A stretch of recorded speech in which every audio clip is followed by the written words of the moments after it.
All right, welcome everybody to the premiere episode of the Artificial Intelligence live stream. It is on April 1st. This is not an April Fool's joke. We are really doing this. We've had lots of conversations in both the Web3 and the non-Web3 game development live streams. And it was sort of a running joke from the beginning, honestly, that we wouldn't talk about AI all the time. But then, Oscar, what's our ratio? Have we been tracking metrics on this? What's the percentage of the time that we don't talk about AI? It might be 0%. I think we basically mentioned AI. It's been successful about 2% of the time, but AI seems to be coming up over and over and over in the conversation. I'm not sure why. So it keeps coming up. It's as if AI is a real thing that's changing the world in significant ways, and it keeps affecting the conversation. In fact, on Thursday, when we do our normal game development live stream at 1 p.m. Eastern, it's going to be two AI gaming startups, one that's doing like an AI dungeon master called Wanderheart, and another one that's doing a vibe coding platform for kids called Nilo. So we're just talking about AI all the time. So what it led to is we should actually do a series that's just on artificial intelligence and also not be constrained to gaming. So that's what we're doing. And you've joined us here on April 1st. Nope, not a April Fool's joke. We are really going to talk about AI every week at 3 p.m. Eastern on Tuesdays. And let's get started. So my name is John Radoff. I'm the CEO of a company called Beamable. We build gaming infrastructure, and I just love to talk about AI and game development and blockchain and all these big trends that are changing the world. And I'm so pleased to be joined today by my friend Tejas Kulkarni. Tejas, why don't you give yourself a brief introduction here? Yeah, well, thanks for having me. Wonderful to meet everyone here, and thank you, John and Oscar. Yeah, John, I've known for quite some time. It's really fun to be here. So so my background is definitely I come from AI, neural nets. Did my schooling from MIT here, back in the days, and that was really the time, almost a decade ago, that I started thinking about what would it mean to have computer software basically recreate the world, right? Both the fantasy world as well as real world. And then now I think, gaming, I've been playing text-based MUDs for, more than a decade. I think it was very, very interested in that. And that really led us to eventually build CSM, and what CSM is doing is the goal is to really create a 3D assistant. I think, in the same way that AI coding is helping people be very good coders, and I think it's gone really far just right within the last 1 year. And what our hope is that we would be able to help people who are creating 3D assets, worlds, definitely for gaming applications, but also real world products and things like that, simulations, which is slightly kind of more longer term, to make them more productive and easy to create those worlds. How do you categorize yourself, Tejas? Is it vibe coding? Is it world building? What is this? Yeah, I think definitely. I think one of the earliest kind of reasons for me to be the earliest bets, I guess, when we were starting, for me, was there were two different threads. One is AI coding, which nobody really expected it to be this good. It's probably the most successful application of generative models.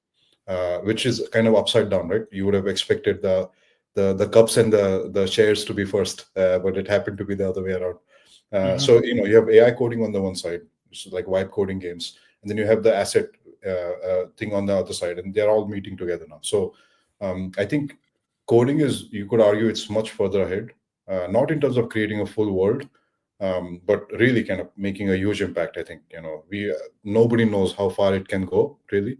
Even with the current models, they've chained together properly.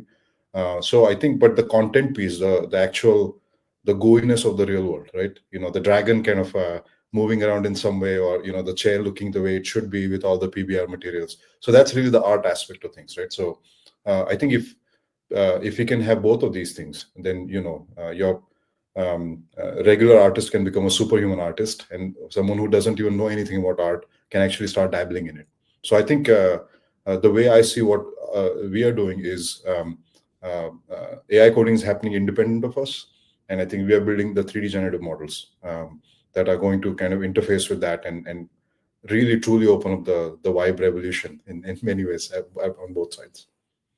So Tejas, let's maybe develop that idea a little bit more. So this is the first AI live stream that I've done, and awesome attendance already. We already got a couple hundred people in the live audience here listening to this, and I imagine if it's like other streams I've done recently, a few 100,000 views in replay. Not everyone may be familiar with even the idea of the difference between training a model or creating a foundation model versus a lot of other things that they see in AI that are using somebody else's model. Yeah. My understanding is at CSM, you guys are training new foundation models for 3D graphics. That's right? Yeah, and I think why do you need to do that? Yeah, it was more out of like a need, necessity than kind of we wanted to do it. And there's a lot more open source components now. You can mix and match, train more, and things like that. So the problem is, if you look at image, video, text, code, a lot of those things are way more mature because the amount of training data on the internet is at least like many orders of magnitude larger, right? If you try to buy the entire Shutterstock's library of 3D assets, you'd get less than 1 million assets, much less than that, and but hundreds of millions, billions of images, right? So the big challenge for 3D is that you can't really just scrape the internet, I think, for data. Like it's not possible to do it at scale. It's data efficient. So unlike 2D, we're not riding on the coattails of millions and millions of photographers and 2D artists who've you can't. And I think and if it's also reflects how humans actually learn the task, right? By the time you're 18 years old, 20 years old, and you start doing some of the design work, you've probably seen billions of image pairs, right, from the real world. But how many meshes has a 3D artist seen? Like, barely any, kind of compared to that. And that's true of also what machines are seeing, right? So fundamentally, you have to have a data efficient way to learn these systems. And some of the architectures are data efficient. They had to be. So the models are basically the models underwent kind of a two-phased kind of step change. Pretty much in 2023, 24, half of 24, the models were actually taking some of the image diffusion models and doing this method called distillation, score distillation, which basically meant you take a large image model, a text-to-image model, and then you essentially ask it to render many different views of it, and then you backpropagate that information into some sort of a 3D representation, right? Gaussian splat or a nerf or 3D mesh, whatever. And then that gave you pretty good textures, but it didn't really give you good geometry. So those kind of fell out of favor in some sense, although there are some good ideas there. Might come back in some form or the other, for sure. But then they became 3D native. So a lot of the current models are actually reflecting a lot of the workflows that people have, like geometry, polygons, PBRs, and things like that. Like, so there are multiple models now stacked on top of each other to get to the final representation. So that's really what a 3D foundation model is at the asset level. And then once you have an asset, then comes the piece of animation, right? So you could directly animate it with skeletal-based methods. That's kind of one thing you can do. You can also do things like, and which is getting easier by literally as early as last week. I think GPT-4o has been a breakthrough. I think it will get unraveled in the next few weeks. Where even if I have a random concept art image of a new character or a prop, I think now we have image tools that can both the Gemini native image generation, GPT-4o. I think you can actually like reimagine that in T-poses and ask for different parts and do these type of things, which is what you actually need to get to like usable assets. So you have kind of you have this kind of combination approach to get a foundation model for the asset level, and then you have the foundation models for code, right, which interfaces with the asset layer. So yeah, so that's kind of your foundation model layer. Okay. So there's a lot to unpack there, and so I'm going to try to unpack. But first, before we do that, we're already up to about 300 live audience here. I want to remind everyone there's a reason we do this as a live show as opposed to a recorded show that I did that actually did a recorded show on this subject in the past, but it was 2 or 3 years ago. We do everything live now so that you, the audience, have an opportunity to come in, ask questions, actually participate and be part of this conversation. So if you're here and listening, you have a really unique opportunity to engage live with Tejas, who's a leader in this field. He's CEO of Common Sense Machines, which is building foundation models and a whole tool chain around 3D graphics. And Tejas is the real deal. He is a PhD from MIT. So like he's the guy you want to talk to and ask all your questions from. So please take advantage of this opportunity to ask your questions about graphics and AI in general. I think there's a lot of ground we can potentially cover. And if you even want to join the show live, that can happen as well. So Oscar's watching all the channels. We're transmitting to Facebook, LinkedIn, YouTube, Twitch, X. We're on all these places. Wherever you are, post comments. We'll share those comments. But if you want to join live, let Oscar know. We'll bring you in and you could ask your questions live and on the air too. So that's a possibility. If you have something about AI that you just want to talk about, these shows are here to be dynamic conversations. So Tejas, going back to maybe unpacking a little bit. So we ran right through some of the things that came before what you were describing, 3D native models. And I just want to spend a little bit of time on that again, because I think a lot of people want to just understand what's happening better. You ran right through Gaussian splats. So my understanding of the way Gaussian splats work is you can use photographs, multiple photographs of a scene, and it's sort of like reverse ray tracing. So we look at those images and we figure out something about what the point cloud of light that could have generated that would have been if you take those photographs and back into the ray trace, essentially. I think that's basically the understanding. Now, a nice thing about Gaussian splats is, again, it can depend on photographs, and we've got lots of videos that have multiple scenes and things like that. So you can start to get this sort of 3D-ish immersive experience that comes from that. But I think what you're saying is it's almost like pretend 3D. It's not really 3D in terms of how we think about 3D immersive experiences today. Can we spend a little bit more time on that? What are the shortcomings of something like a Gaussian splat, even though I think the results are pretty cool looking for certain things? Yeah, I mean, what Oscar is showing on screen, I mean, so that bench, for example, it looks very realistic, right? It's like, it's hard to get that in the polygon space, right? To really get that level of realism. And like what you were saying is like, it's really kind of the intensity of light, luminance shining from a particular point in 3D space. So that way you can represent a lot of thin structures, different materials. But really, doing physics with this is hard, right? Right. So it's hard to get interactions right. It's hard to get. We still haven't figured out how to get like full relighting and mixing it with existing assets in a dynamic way. Although you could imagine Unreal or something could. With Nanite and some of the other type of engines in the future will have some pretty seamless integrations with these. The problem with these right now is that it's very good for visualization. Basically, if you're doing product visualization, I think this is really useful. Although it's still not at, it still hasn't gone in production. Like your Amazon website, you don't yet see Gaussian splats, right, of products yet. And I think the reason for that is because we have talked to many of those people. I think early on we were trying to see if this is a use case we want to go after.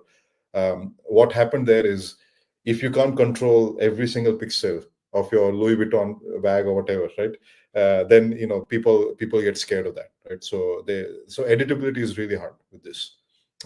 So I think one of the big challenges for these approaches is going to be how do you make it very editable? Because artists have a whole pipeline of doing polygons and PBR maps and shaders and all of these things. Kind of in a splat land, it's kind of an implicit representation of Gaussians with some parameters that are very hard to manipulate. But I believe that there will be kind of just like how you can control images now, there will be tools to control these type of representations, and it will be a new medium basically, right? A new game engine someday in the future. and it might get combined. There's also ways to combine that with meshes. Mhm. So there are ways to kind of mix and match these things in principle. Can I ask a question? Is Gaussian splatting the same thing as photogrammetry, where like someone takes a camera and they, I've seen those two different things, but they seem to be fundamentally different on some level. Yeah, the photogrammetry is more like mesh land, right? So, and the reason why that doesn't look realistic is it's very hard to get meshes to look like the real world, because the real world is not a mesh, right? In the real world is kind of a reflection of light. And if you actually, it's really cool where Gaussian splats come from. If you trace the history of Gaussian splats all the way back to where the first paper was, it comes from Kajia's work in computer graphics. But if you look at what Kajia is citing, he's citing work of light scattering in Saturn rings. So they're trying to model how light looks like when, on Saturn's rings, and reflections come. So if you want to model phenomena like that, then you actually need to have a very general approach, right? It's just kind of a model of light fundamentally, right? In a more general sense. But with photogrammetry, you're first modeling the polygons, and then you're wrapping textures on top. So that's the basic difference of both of these methods. The other difference too is that photogrammetry, you're really scanning the entire environment and you're building the whole 3D scene from all of those data points, as opposed to Gaussian splat. You can use a sparse number of inputs. You don't actually need all of the photos showing every possible view of the object. You're building the point cloud of light essentially from the few photos that you have. And you can still kind of walk around it and see it from all these points of view. So it's neat. It can always correct me if I'm wrong about anything, Tejas, but that's my understanding about the way Gaussian splats work. You wouldn't have to scan every aspect of the photo, although I think more is better. I've done some, and when I had a lot of photos, it very much improved the result. But the shortcoming. Just one more cool thing about the Gaussian splat is that you can actually have a neural network predict a splat from a single image or text also. Interesting. So sparse could be one input, and it'll do its best. Interesting. But then the issue with Gaussian splats are, well, I guess we can start with where they're useful. And you're pointing out, if you want to do something like be able to see a 3D-ish representation of an object, like product catalog views, look at the Louis Vuitton bag, as you were saying, but see it from any point of view to improve the chance that someone might buy that object. That's a use case. There's probably a lot of interesting use cases in just static video as well, because you could do fly-throughs of scenes and various renderings that are not interactive. Yeah. But if we get into the world of 3D, that's where it gets harder, because that's where physics becomes the issue that I think you're pointing at earlier. So with real 3D scenes where we built 3D worlds with 3D meshes present in them and various objects, we've got not only the presentation of light, but we've got things like what happens when these objects collide with each other. How do they respond to each other? If you're a video game, how do you handle things like collision detection and bullets and all these things that come out? So like there's a lot of issues with a immersive, interactive 3D environment that would be, maybe not impossible to solve, but maybe hard to solve using Gaussian splats as the rendering system. Is that that's kind of a way to think of it?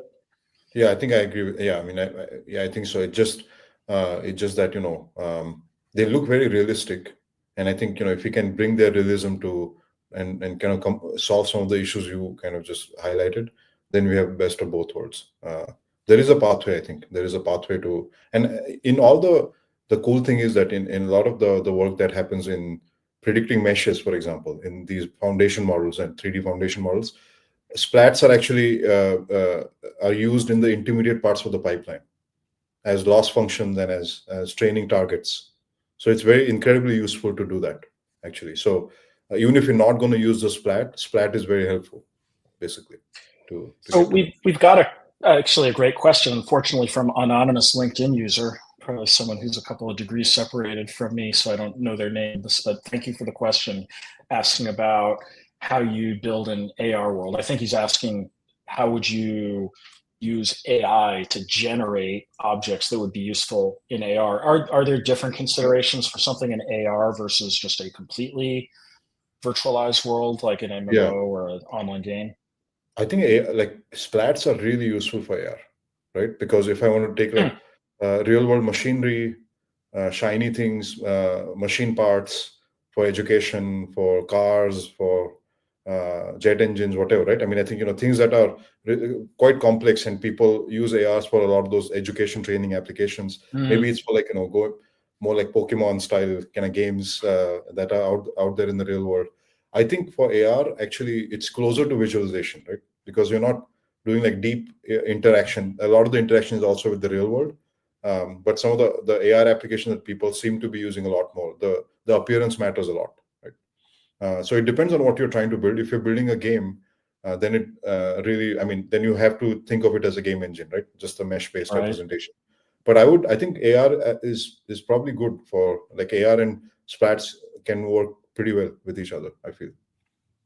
Right, because you're saying in AR, it's not the same level of interactivity that we would have in a game where you're got objects bouncing into each other and collision detection issues and physics and gravitational forces and all these things that you have to deal with within a immersive game environment or a simulation for that matter. You were touching on simulation earlier, but in AR, a lot of the time you're projecting images into the real world and you're kind of referencing an educational application. You might want to just walk around the jet engine and see what it looks like. Yeah, like one of the most magical AR experiences I had. I mean, unfortunately, the Apple device is not it's not being done so much. But I mean, I do have one. And then if you've seen kind of the experience where the dinosaur they're fighting, and they come outside, right? So there are splats that are also 4-dimensional splats. So they're like movies, right? So I think to generate things like that, you want to be in the splat land. So that's a really good kind of it's going to come back, I think, at some point when we have good enough glasses and things like that. So earlier we were talking about the challenges of 3D. So let's bring it back to 3D. We've talked a little bit about the advantages of having something 3D native. And by 3D native, you mean built from geometry describing objects in the environment where you can apply physics rules to these objects. You talked about the absence of enough training data to do this at scale.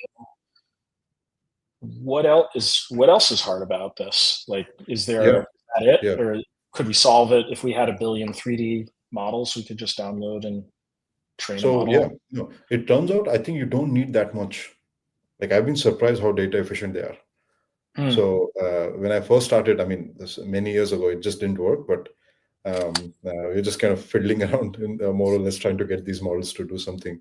But I think for the same data sets, the models are actually getting better and better. So what I mean by that is, if you kind of send in an input image and if you basically show, inspect kind of the normal maps and the geometry maps, right?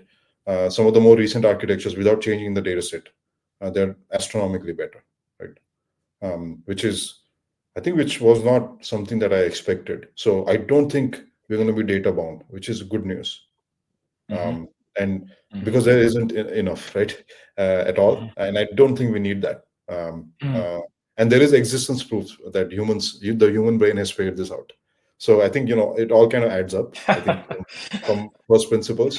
And then so that's kind of like the basic core premise. And I think the second thing is from a more AI standpoint, there's still a lot of talk, but now that has kind of gone down with vibe coding revolution. So there was a whole feeling, I think, for the last 2 years that meshes are just a bad idea. Everything is going to be a video model. Everything's going to be like Sora that you kind of go in, input, just press kind of keyboard actions, mouse actions. You're going to be in a Sora world. I think that's going to happen. That's going to be a new form of interactive media. Like, you have papers from DeepMind like Genie 2 that are incredible. I think that's just a new world model. I think that is going to be built. The problem with that world model is that there is no coding.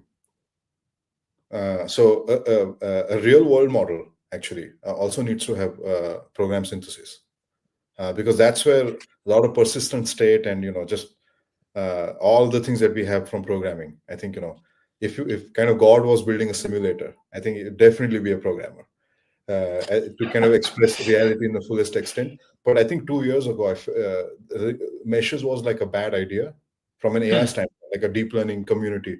And although, like, they were trying to, nobody of my, in my friends group, they were like not interested in meshes. It's kind of like, that's kind of like not the end-to-end deep learning path. You should just predict pixels and videos and put in actions, you'll get a game engine out, right? That was kind of the feeling, because I don't think most people expected program synthesis to even work. I think, there was no kind of there was no belief. I mean, even I was like a staunch believer in these neurosymbolic systems, but I didn't kind of predict it would happen so quickly at all. So there was this kind of just surprise, I think, of how fast it moves. And so I think, we don't need that much data to learn 3D, and program synthesis has worked just by training on massive corpuses of text and code and stuff like this. So I feel like I don't think we need a miracle now. I think the miracles are kind of, I think we have like these two miracles, I guess, kind of colliding in some sense. So now it's going to be, I think there's a straight shot from here. I'm trying to get a super clear understanding of something you just said, though.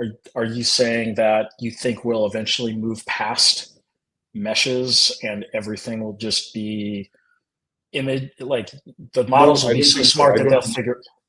I think there will be like, they will all kind of mix with each other, but I think there's something really powerful about code as a representation, right? Okay. In a world model, because you can do anything. I mean, in principle, right? It's like massive compositionality. You get a lot, and I think it just wasn't clear that if that would even be possible. So I think the mesh-based route for building open worlds with AI was just kind of a bad idea, I think, from the get-go, because of like there was just kind of people didn't believe it would be possible, right? But I think with all this vibe gaming stuff happening, the AI coding revolution taking off, 3D generative models working better than what they used to, I think it's gonna work. And I think then you'll have these video models that will also be used as implicit as kind of blocks, pillars that can get you dynamic assets and 4D assets, and a lot of kind of 4D interactions, right, that are hard to capture with code. Just kind of a monkey kind of taking a basketball, and there's a giraffe who's like standing there, and they're both playing kind of ball, right? I think how do you kind of simulate that with code? It's hard to do that. So for that, you just need to have good visual priors, right, which will come from these image models, video models. Okay, so you are saying, though, that you see a future where we kind of skip these intermediate representations in 3D and just skip to video output based on ingesting parts of the scene and then telling you what the result is based on some kind of prompt? I think the eventual thing is so in the AGI land, ultimately, I don't believe that to be true, because I think AGI will figure out that it's actually efficient to recompile the game into how humans have figured out, but maybe even better, right? So there are some good ideas, I think, that the community has figured out over the last 2-3 decades. Because a mesh is basically code. If you think of it, like a mesh is code. It's a way of representing an object in probably one of the most minimalist forms possible. You've got the geometry defined, and then you can apply a texture to it, and you can do all these things with it, as opposed to trying to video render it. Seems like that's a very data intensive process to go from a neural net with all of the possibility space that represents, and then infer out of it video outputs. No, it's true. I mean, what you're asking, I agree with you. I mean, I think what you're asking is probably the biggest open question in AI. I mean, this is like, I think this is the AGI, ASI problem. Like, if you want to build a world model, how should you build it? Right? That is the only, I think, interesting and kind of the biggest open problem left, I think, in AI, I think, at this point. Right? And there are two opinions, I think.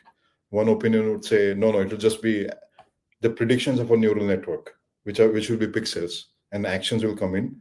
And I think that will happen. I don't know if there's a limit to how far that can go. And then, but I think if that's going to happen, then I also believe the neural net is also going to predict code that recompiles the predictions of that video model into something more kind of shorter program lengths, right? So I think it's ultimately it's going to do what it's looking like right now, but better, I think. So we'll have to see, I think. Les is commenting here from YouTube that he's a mesher artist and it sounds depressing to him. Should he be depressed? No, I think it's actually not at all. I actually was so. No, you shouldn't be. I think, and I'll give you like a clear reason for this. Like the video model, people will do the video things, right? I think that will be more like VFX movie making. I think it'll be like an exploration tool. Maybe even large movies will be created by that.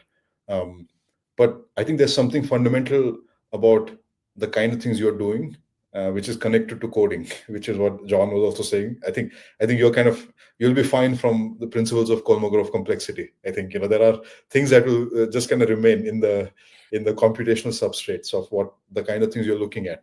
I mean, last March or April, I actually felt like how you're feeling now, right? Which is AI coding was taking off, and I'm definitely a programmer, I think, at heart. And I just started feeling a bit depressed initially because I was like, programming is not going to be the same anymore. It's kind of very different now. What do I do with my life? I like company building, but I actually like programming more, like as an art form for no reason. And I think what I've realized is now it works so well, and I don't program the same way that I do, but the amount of code I've written just in the last 2 months is like more than the last few years. And I think, I feel much better. I'm not scared at all. I think the scope of the projects that you're going to do, every project will look like GTA 6, right? Plus, whatever. So I think the level of our quality of our work will just be shifted up. And I think we would all be doing like massive projects, and I think people who don't know anything, they will be creating today's games and today's experiences. But I think the people who are professionals, who have spent a lot of their lifeblood, sweat and tears on this, I think they would create monumental projects. I really do believe this. You think people will scale out the kinds of things that the individual person is able to do, as opposed to like a net decrease in human labor? I think that's what you just said. I think so. Otherwise, it will start becoming uninteresting, and it'll just fizzle out from human culture, right? Anyways, you mentioned Kolmogorov. You mentioned Kolmogorov complexity, and I love the fact that we're throwing out all the big terms here. I think that's what we want this AI stream to be known about. So we're talking about the basic, like what is the minimal level of complexity for a computer program or object. And I guess to apply that term to some of the things we've talked about, like Kolmogorov complexity for a Gaussian splat system seems like much higher than many basic 3D model, 3D mesh-driven things, right? So you're saying that things probably will, even if it starts out as these video systems that are very complex and they're able to do all the inference, that you get this perfectly aesthetically consistent image and it interacts with gravity and physics and all these other things that we care about in the scene. The problem is that it won't be compressed enough. And the AGI, should we have one, would be like, okay, now let's figure out the simplification model for that, and you end up with something that probably is not too far off from a mesh system or kind of a 3D based on 3D primitives and physics rules that we've used we've learned that from the real world and kind of taught computers how to interact with things that are relatively similar to the real world. Although, truth be told, a lot of graphics in games, for example, have no similarity to the real world. They're like a collection of mathematical hacks, shader graph programming and stuff, which we've come up with because they're a lot faster than doing ray tracing. So that's an interesting thing to think about at the same time as well. That's kind of aligns with what you're saying, and I think another kind of way to think about what you're saying from a brain tooling and brain perspective is, if you think of splats or video models, that's kind of the content of your dreams and your brain, right? If you're a creator, if you close your eyes like the brain actually, there's a cool phenomena where you can actually measure people. You can give someone a cube or whatever, right, and ask someone to do mental rotations. And if I'm you doing actually, and you can, and it turns out that you can't do like from A to B. You actually, the brain does it in like a video, basically internal video, and you can measure this with fMRI, right?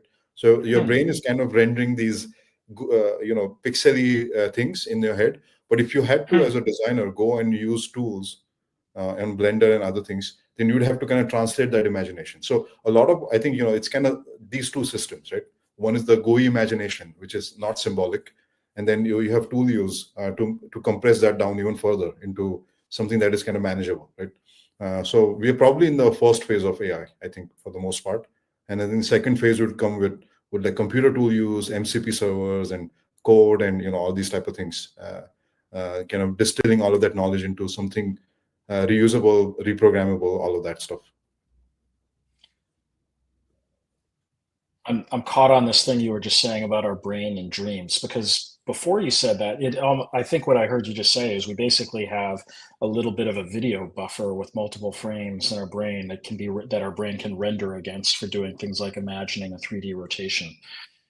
Before that, I was thinking about my dreams, and I was thinking, I'm not sure my brain actually does video. I'm not even sure really what's happening in dreams. Yeah. I had assumed it was sort of like a symbolic representation that feels like video because it's the best my brain can kind of come up with. But is it really? It seems like it's a lot simpler than that. But maybe I'm wrong about that, because you're saying we actually have a bit of a rendering capability in the brain as well. I think you're right. I mean, I think we definitely, like, if I have to plan a trip to go to Japan, like, you're right that I don't render out a whole kind of sequence. I mean, that would be quite a feat. But I think like, if you lucid dream, right? I think this is a repeatable experiment. I've definitely tried this because I was interested in. This was my main interest in the 3D reconstruction topic. Is I actually used to get these temporal lobe seizures, and I have like heightened amounts of lucid dreams because of this. Like, many years ago now, they've kind of quieted down. So I think the brain can render pixels, but it doesn't do that unless it really has to. But it does have it. I think it's sometimes when you have had a super vivid dream, right? It's very realistic. So it can do it if it has to do it. But I think most of the time, your brain will fry. It takes up a lot more computation. So let's dig into a little bit of what you're doing at Common Sense Machines. So we've been talking about all of the problems. We gave the barest thumbnail of what you're doing at Common Sense Machines, but bring us current. Like, what's the problem you're solving right now? If I go to Common Sense Machines, your website, what can I do? And tell us anything that's coming next. Yeah, so I think so fundamentally, like, if you go on our X, I think a cool video we could start with is if you go on our X channel, there's a video that's kind of at the top entry, just a few days old. Like here, yeah, this is a cool one to start with. So I think we have various different workflows, but a one that actually makes sense for a lot of people is if I'm trying to create characters, right, for your game. I'm trying to create props. Oftentimes, for it to be useful, I think you want to break it up into all the constituent parts, right? So that you can rig the system. You can actually put interactions on the hammer and something else. So you want all of this to be built as fast as possible. So this is like a 15-minute workflow that I actually did. I'm not an artist, so it's not like the perfect job on this, but it's a starting point for you to then take this forward in whatever it is that you're doing. And the way it works is there are different ways to input things into your system, right? So you could input your concept art, front, back things, sketches. You could input kind of images. In this case, I think GPT-4o, when it got released, I think it's phenomenal at taking single pictures and generating individual parts from that. So you could kind of input it like a random picture of anything, really, something that you want in your game, and you could ask it, regenerate this, keep everything as the same, but put all the parts nicely on a sheet, right? Because I want to reassemble them. So that was the prompt that I did, and then it gave me that image on the bottom left, right? And then from there, our tools can take that and generate what you're seeing on the right, which is it's an unedited output, right? That I just kind of put things together. You can kind of disassemble it, and you get PBR assets and meshes and things like that. So now you can take this asset and rig it and do kind of your game logic on top of this, right? So what we are building is like both at the part level, at the asset level, but also at the scene level, tools to actually make these type of processes faster and easier. Mm-hmm. Super impressive that you break it down to the components like that, and you're able to recombine. Yeah, because that's I think and if you go down, I think if you kind of scroll down a little bit, a bit more, like that's one more example, right? Where you can also do there are some manual steps involved in going from the right, but I think you want to reduce that as much as you can. But you can also get all the components in the right T poses, right? If you follow the right workflows, so you can rig them, get the ground plane to be what it's expected to be, and you can keep building your world right from asset onwards, right? And Tejas, just so we're clear, so everyone's clear on what we're looking at here. So the left-hand side is an illustration that was the input. Yes. And the right hand is the 3D model generation that came from that. Yeah. Now, yeah. Does it understand that those two characters in the scene are independent characters, or is it building just a big 3D mesh that's kind of all thrown together? Like, what's happening? How much does it understand about the logic of this representation? Yeah, so you have to guide so there are some manual workflows right now. It's not fully automated, right? It's because even in the part spacing that I told you about, sometimes you only want the belt. Sometimes you want the belt to be kind of just merged into the clothing. So in this case, they're actually all independent. Like the three characters are independent. But I think we have different workflows for that. So you could either do everything as merged. You could do like a parts asset-based workflow. So depending on which workflow route you go down, you kind of follow certain steps, and then you end up kind of at the right level of decomposition. But the scene assembly, disassembly, part assembly is not a fully solved problem. I think it's we are starting to now go beyond from single asset to parts of single assets to this kind of worlds, right? But if you scroll down a little bit, you'll see like if you go down a bit more.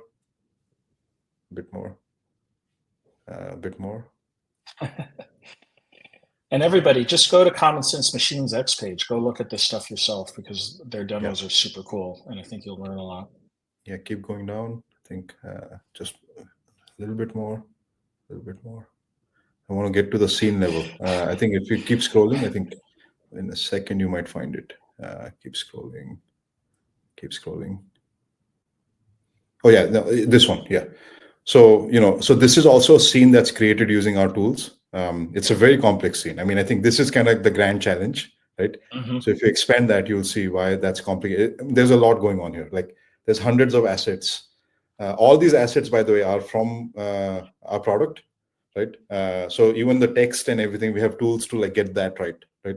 Like you can do quick touch-ups to, if the logo is messed up, you can fix that, and things like that. But I think the important thing here is that the placement here was not automated. I think we don't have technology yet to get to this level of scene. I think once you get to this level of scene, we have basically a 3D AGI in existence. I think then we would be able to do pretty much a lot. I think unimaginable things. I think so. We're trying to work towards that. We are kind of at the small kind of mini world, a few parts, few things level, but the goal is to get to this level essentially.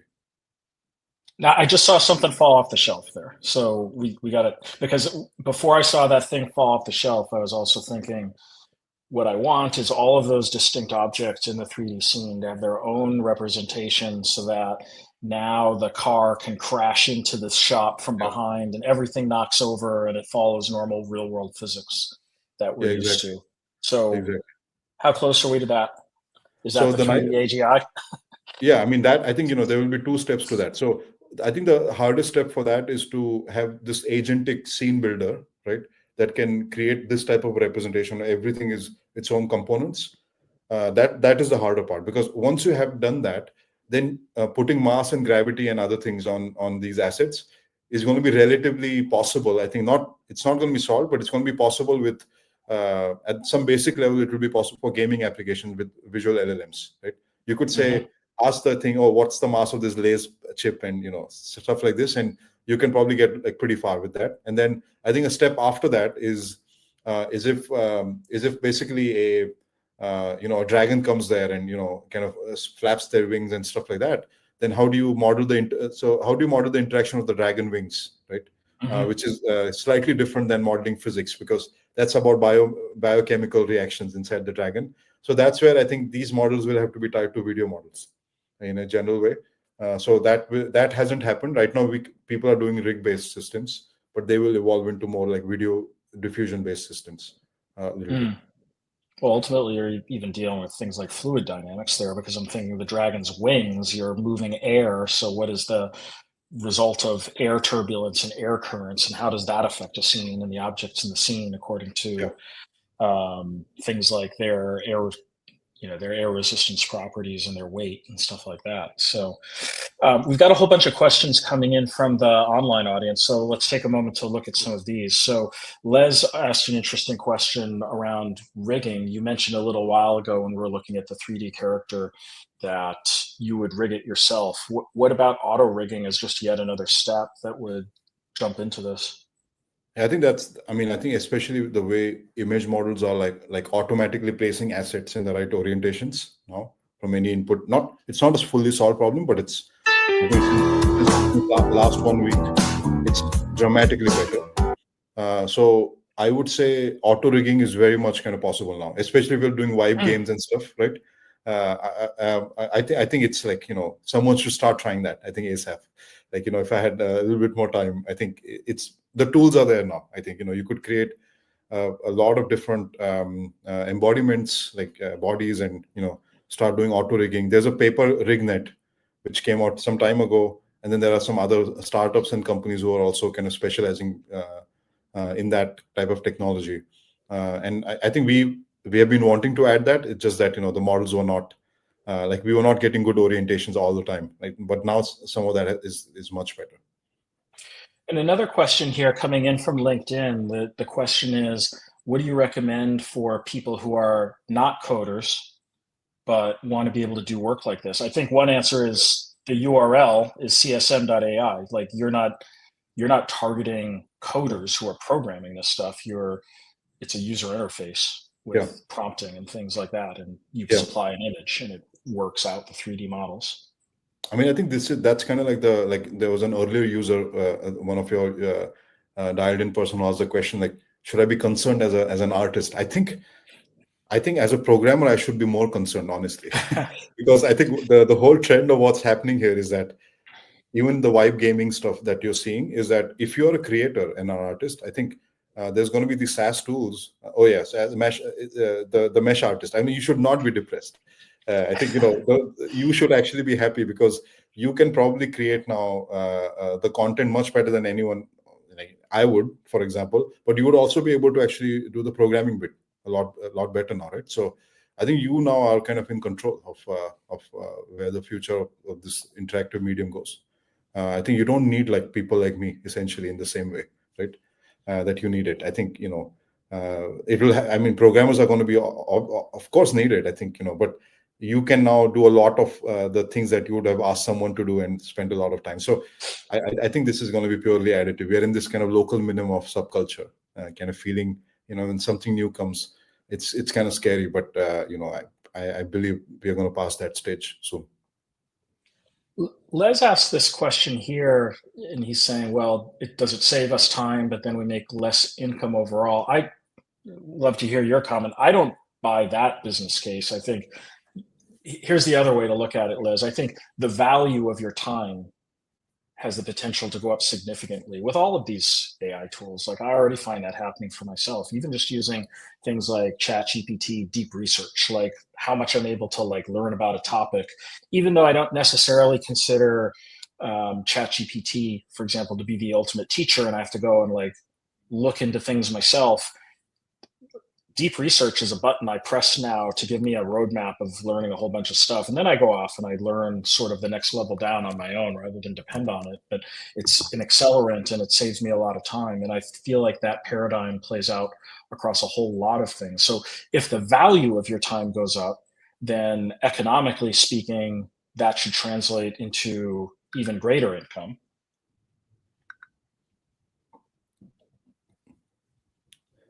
Yeah, no, I agree with John. And yeah, I mean, definitely you can email me at tk@csm.ai. Definitely email, like, would love to hear from many of you. And just to kind of add one small thing to what John said. I think if you look at YouTube, right? YouTube had like many people, like I can shoot a video, but that doesn't mean that I can shoot a good video. And the entire economy of YouTube has transformed so many people's lives.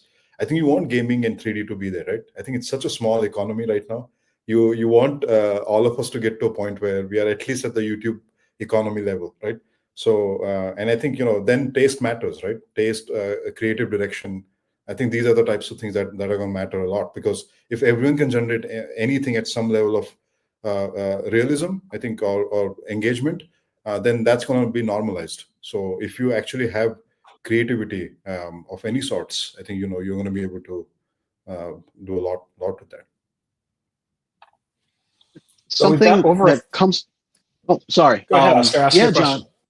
No, I apologize. Yeah, John, we're up to over 1,030 people joining us, but I guess I run a small, it's not small, AI generated art group. It's about 200,000 members now. And I deal with about 500 to 1,000 submissions per day. I have to vet them because, user generated content. But the argument comes up a lot. Is AI generated art? And my contention is absolutely, I don't go and grind up, like flowers to make paint anymore. The idea, the creativity, that still comes from a source and inspiration. I don't think it's fair to claim that I drew this pixel by pixel, but I can also say that this does not exist without my hand on it, in some form or another. As someone who is, neck deep in this argument, I'm sure, but is also exploring it technically as well as creatively. What is your opinion? Is AI generated art? Yeah, no, that's a great question. So I actually play like harmonium, which is like accordion, right? I really like playing that with a group of people, and like that's one of my favorite things to do outside of AI. And so really, I'm like an artist at heart, right?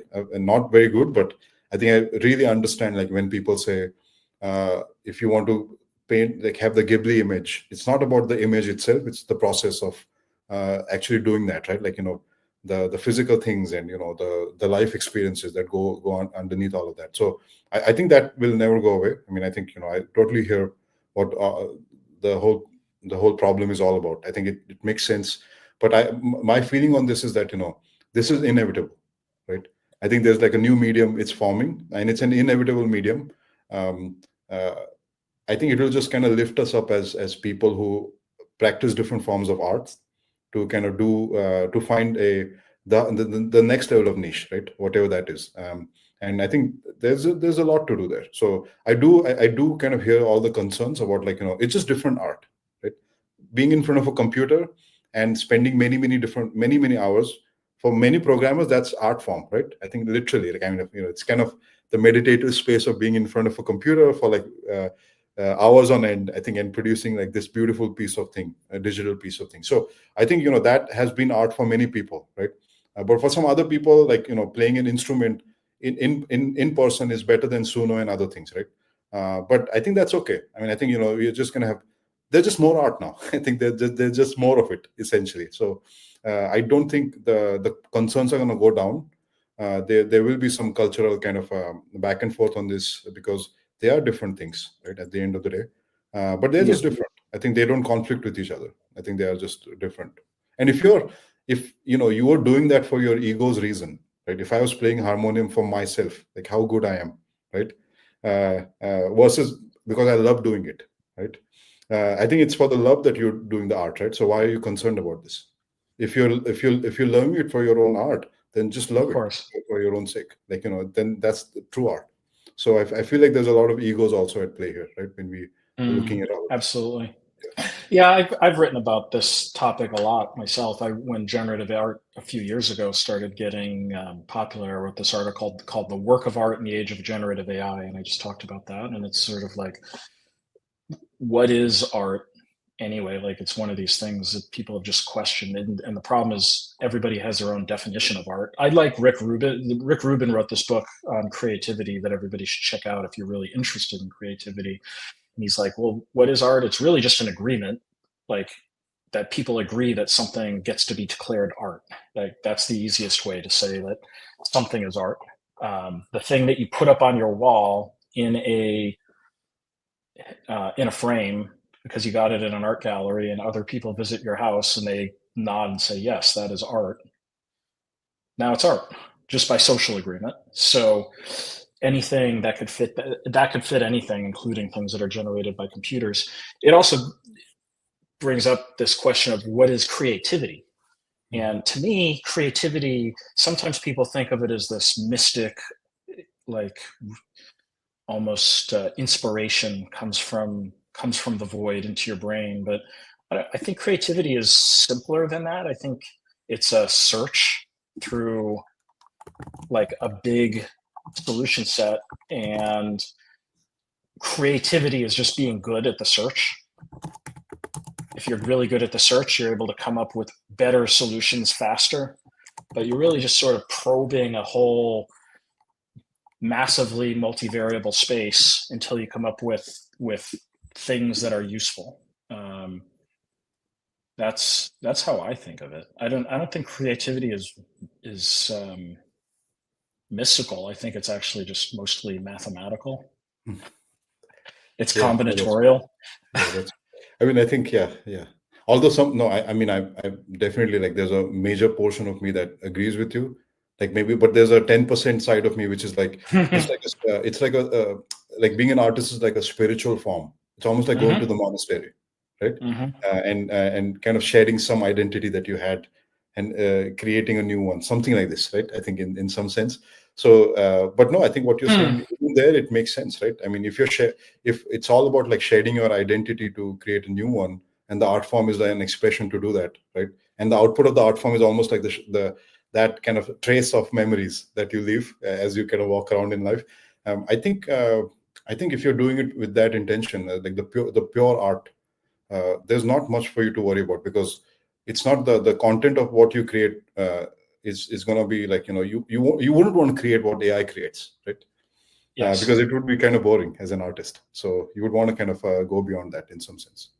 Yeah, or the musical example given, like, I play piano.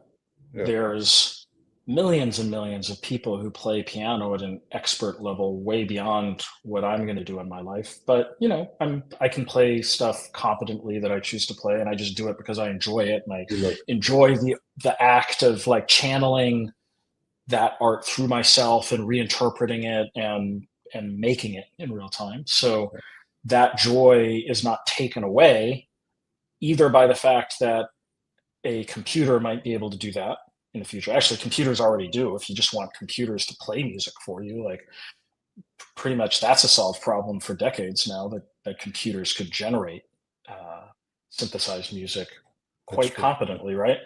Now we're having them create things as well, or do things improvisationally, so people start to get a little bit upset about it. But that doesn't take away my own personal experience of expression any more than the fact that there's commercial musicians out there who make tons and tons of money aren't taking away from the fact that I can also enjoy the act of creativity or expression through music. But I guess it all comes down, the controversial area is just, there's a whole long list of people out there who earn a living from it, and when people feel like earning a living is threatened, then they get upset about it. And it's not so much about whether it's really human art, it's whether I get to make a living doing my art in the same way that I always have. And clearly big questions remaining there. No, it's true. Yeah. Tejas, this has been a really fun conversation. I would love to have you back anytime, frankly. You have so many ideas. You've got really deep background in all of this stuff. And this was episode 1 on April 1st, not an April Fool's joke. We covered a lot of things. And I hope everyone will go back and check out the X feed from Common Sense Machines, or just go to csm.ai. You'll see a lot of really compelling examples there of how you can use 3D generative art from things like InImage. It's very, very cool stuff. So check that out, and check out our next program. So tomorrow on Wednesday morning, we've got a conversation on Web3 gaming again. And then on Thursday, we've got the AI in gaming discussion that we're going to have with Wanderhart and Nilo. So I hope you'll come back for both of those. We're up to 3 programs a week now. And we're doing this because there's been so much interest in it. We've got, at the end of the hour here, we're hitting the peak number of 1,230 people. If we stuck around talking to Tejas for another hour, we would probably get to 2,000 or something. But we're keeping these shows tight. It's going to be a 1-hour program. We're going to deliver a lot of value during that time. And there were some great questions as well. So Tejas, let me thank you for being here. And until next time, thanks to the audience for taking out part of your day to be with us. No, thank you so much for listening to me and this wonderful opportunity to connect with so many people. Thank you. Thank you. Thank you, Tejas. And thank you, Oscar, for keeping us on track here. All right. Until next time, everybody, take care. Thank you. Bye.